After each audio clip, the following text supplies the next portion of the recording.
Alrighty then, it's time for another thrilling installment of Talks About Something for a certain amount of time, trademark. Today's video will focus on the newly released anime adaptation of Burrito of Healer. If that name sounds familiar, it's because it's an anime that everyone is talking about. You absolute leech! It's by far the most controversial anime of 2021 due to a lot of dark subject matter that can be found within the series. Hence why I'm making this video. I want to project my thoughts and opinions about Burrito of Healer because it's not very good, and I'm going to explain why.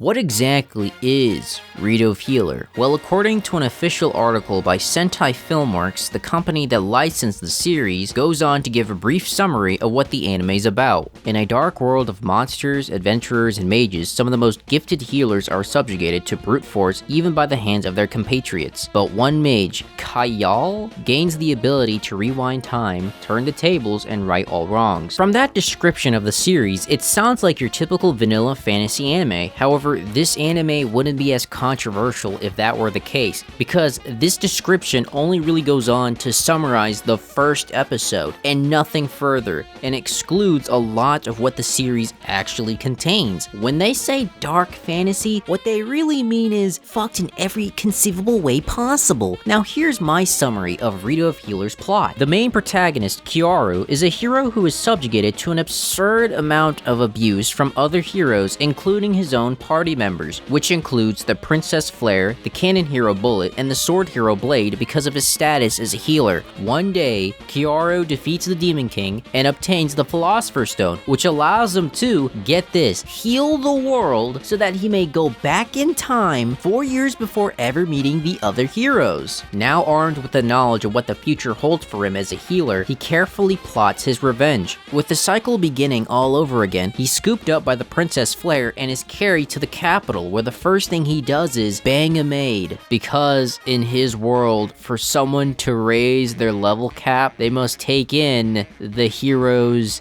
semen, meaning to get stronger, you must take in the nut. So basically, this guy busts experience potions. Why heroes have this ability is unclear. So Kyoru is out here gaining experience, literally and figuratively. Since he's a healer, this means his primary ability is to revive or heal injured warriors. However, when Kyoru heals someone, he experiences everything that target has gone through. This causes unbearable pain, but since he's able to experience all of what a person has gone through, this allows him to utilize other skills he obtains from healing people. Although this sounds like a neat concept in practice, in reality, it's just Kyoru doing whatever's necessary for plot convenience. Since healing causes him a tremendous amount of pain, he no longer wishes to heal. So for Kyoru to do his job properly, Flare incentivizes a plan to ensure that he heals without hesitation. She makes Kyoru addicted to drugs so that he may become more obedient. What the drugs are exactly is unknown. They just call it drugs. It sounds a bit lazy to me, like you couldn't be fucked to give the drugs a name or something. Now, here's something that I didn't understand while watching the series. If Kyoru went back in time to seek out revenge, why would he need to relive all the events that transpired in the past timeline? If he knew the princess would despise him for being useless, then why does he pretend he's useless? That's the whole reason why he was addicted to the drugs in the first place. I guess it was to gain the drug resistance skill early. However, this could have easily been dropped, since the only reason he was addicted in the first place was so that he can heal without question. The story could have had Kyoru gain the necessary experience to enact his revenge properly, but the audience needed to witness the constant abuse that he goes through so that we may feel sympathy for him. So from then on, he's hooked on the stuff and receives the Donovan special from everyone because yeah, everybody wants to level up. However, this also raises the question of why is everyone taking his experience potions by force? It states that you only need to take in the juice in your body to break your level cap. So why don't you place his milk in a jar or something? But no, that would be an inconvenience to the plot. For you see, Kyoru has to have his cheeks clapped so it can justify his actions, and in episode 2, after being patient, he finally enacts his revenge. He starts by playing a simple game with Flare that involves torture. Kyoru would break Flare's fingers one by one and and if she screams, she gets the pipe. If she stays quiet, nothing happens. As Kiaru is almost done breaking her fingers, he then heals them so that he can do it all over again. She loses, gets slapped a bit, and, well, yeah, she's gonna get violated.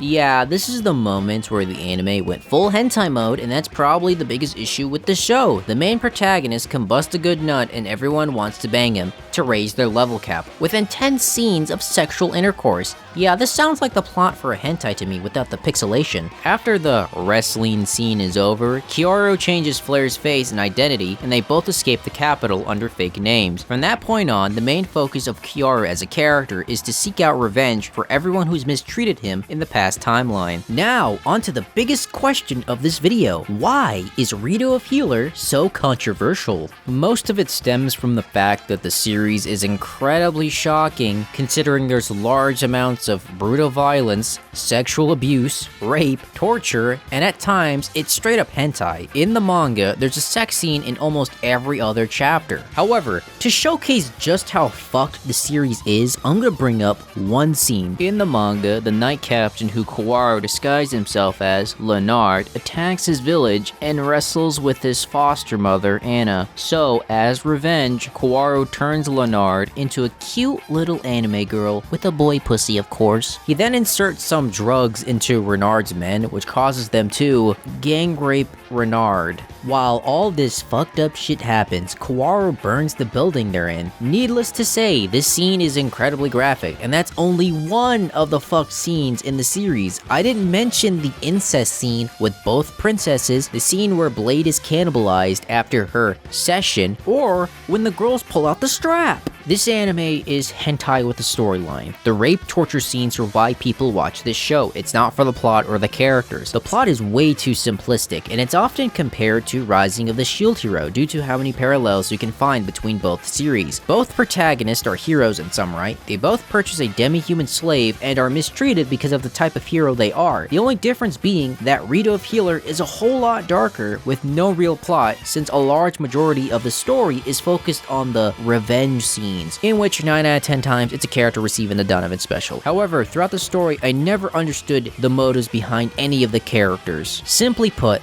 the characters are completely one-dimensional, with no reasoning behind any of their actions. The characters are evil simply for the sake of it. There's no underlying reasoning for any of these characters' actions. Everyone who's against Kaworu is batshit insane. Most of them are rapists, for crying out loud, with no reason other than it's an excuse for Kaworu to have his revenge. This entire anime is a revenge-driven power fantasy, with no deep or intricate meaning behind anything. You're not coming for the plot, since it's not very interesting. What you're really coming for is all the fucked up shit this anime can churn out. The only good thing I can say about the series is that you can probably bust a good nut to this. Rito of Healer is a solid 10 out of 10 masterpiece that everyone should watch. But on a serious note, this anime is a complete dumpster fire. This story is incredibly predictable, and the only interesting thing about the series is how shocking most of the scenes are. I have a pretty good guess that this anime's target demographic is freaks who get off to BDSM, torture, rape, and all that nice fun stuff. If you like the series, that's perfectly fine. I'm just saying that this show is tailored for a special type of individual. However, in my opinion, this is one of the worst anime I've ever seen. I think my sanity has gone down the drain after watching the anime, and now I need some intense therapy. Now, if you excuse me, I'm gonna go and do some light reading. Maybe Berserk, you know?